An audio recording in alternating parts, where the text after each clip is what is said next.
На данный момент имеем вот такой ужасающий вид снизу. Но ничего, станок нужно рассматривать со всех сторон. Ну, кроме этого, мы еще можем увидеть 4 стандартных виброопоры, вроде как ГОСТовских, типа ОВ-70. Именно они по своим характеристикам подходят к этому станку. Но не все так просто. Виброопора состоит из вот такой чашки с резинкой, гайки, шпильки. Это, судя по всему, вообще какая-то строительная, просто заточенная. 2 усиленных шайб и гайки. Все бы ничего, но шпилька здесь с резьбой М12. Стандартные шпильки, которые, я так понимаю, предназначены для крепления к бетонному основанию, либо установки на виброопоры, имеют резьбу М16. Также имеются отверстия и резьба. Шпилька должна закручиваться полностью, судя по конструкции, упираться. И вот в таком состоянии уже одевается шайба. Ну и, судя по всему, устанавливается. Хотя, опять же, в характеристиках опоры значится регулировка по высоте. Возможно, что она должна делаться вот именно таким образом.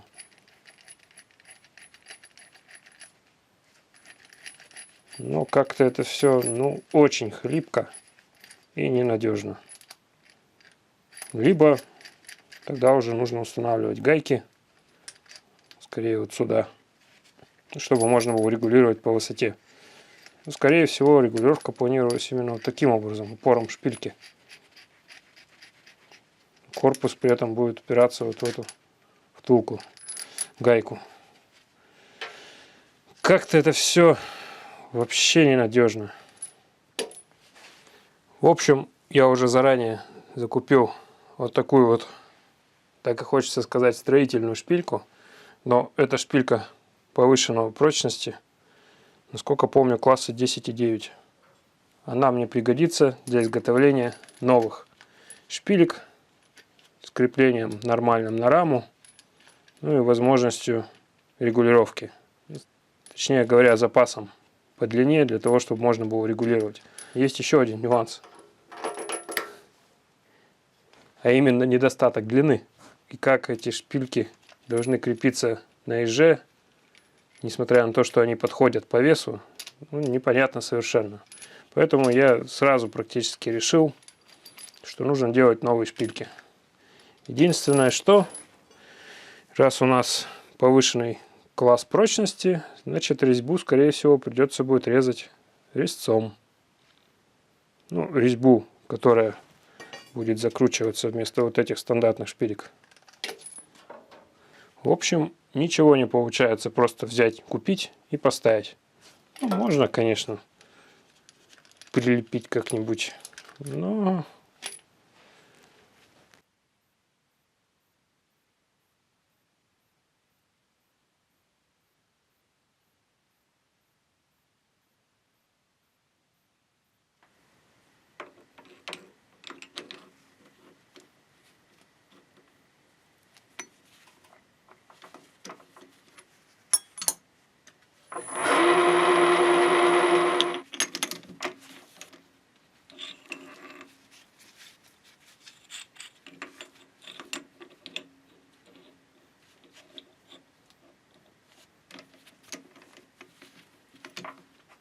Чувствую, что резьбу мне придется будет нарезать резцом, так как сталь очень крепкая, стружка летит очень жгучая.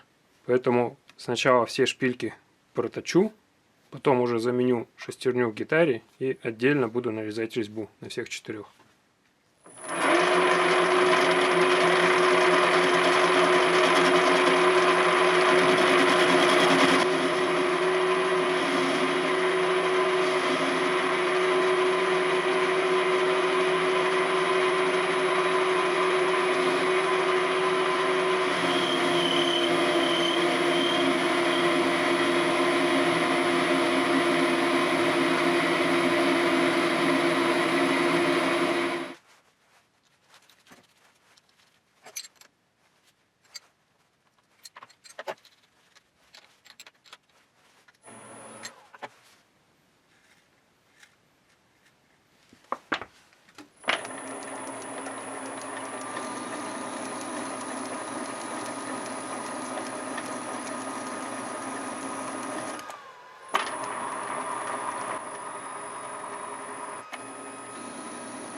Не стал полностью повторять конструкцию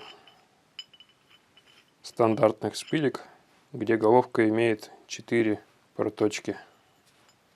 Все равно выполнял на поворотном столе, ну или на делительной головке, поэтому проще было сделать 6. И заодно можно будет пользоваться стандартной головкой и регулировать опоры с помощью ключа с трещоткой, либо шуруповерта или гайковерта, чем удобнее. Крутить такие шпильки в условиях ограниченного пространства неудобно. Вибропоры заняли свое место.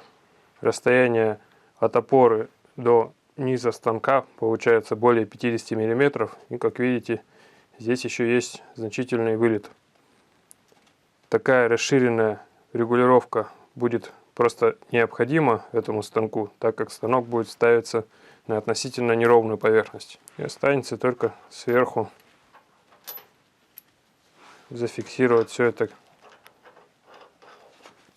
дополнительной контргайкой.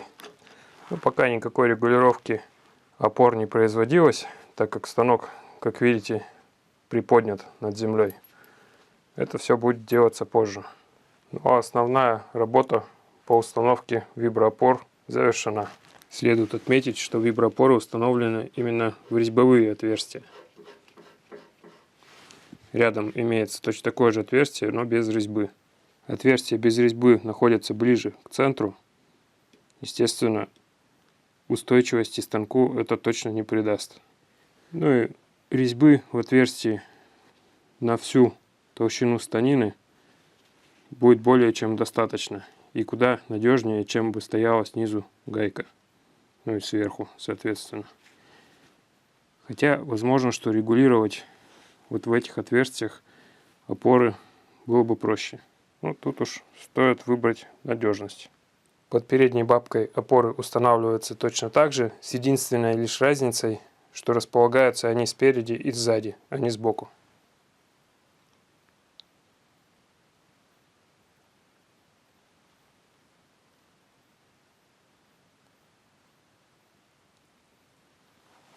Наверное, все-таки стоит еще под конец внести мои комментарии, почему я пришел к такому выводу по поводу виброопор.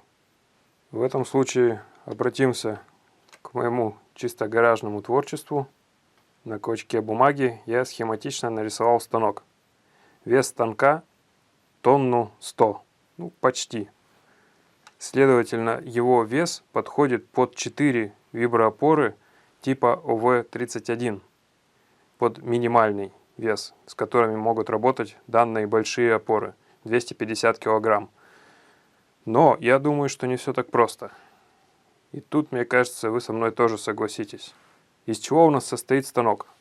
Станина, тумба, задняя бабка, фартук с суппортом, передняя бабка, коробка подач, коробка скоростей, двигатель, маслостанция и станция СОЖ. Получается, что весь основной вес, коробка скоростей с двигателем, это уже как минимум 100 кг. Коробка подач и передняя бабка находятся в левой части станка. На заднюю часть остается задняя бабка, ну понятно, что станина, и передвигаемый временно сюда фартук и суппорт. Ну, можно еще отнести к этому маслостанцию и станцию СОЖ. Но вес их килограмм по 15, ну может быть по 20. То есть в принципе их можно особо и не учитывать. Исходя из этого получается, что вот в этой части в правой скорее всего не наберется 500 кг веса. А если даже и наберется, то опоры будут находиться прямо на грани того, чтобы работали. В передней части возможно, что уже работа будет более-менее нормальная.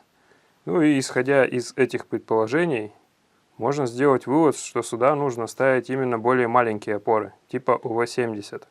Минимальная нагрузка на них 50 кг, максимальная, насколько помню, на каждую 500. То есть общий вес 2 тонн не превысит точно. И минимальный вес тоже гарантированно будет взят. Соответственно, виброопоры будут находиться примерно в середине того весового диапазона, с которым они должны работать. И они должны будут гарантированно работать. Хоть, честно говоря, по виду они не внушают такого доверия, чтобы поставить на них станок весом более тонны. Но теория говорит об обратном. Поэтому стоит попробовать. Ну а у меня на этом все. Всем спасибо за просмотр. До свидания.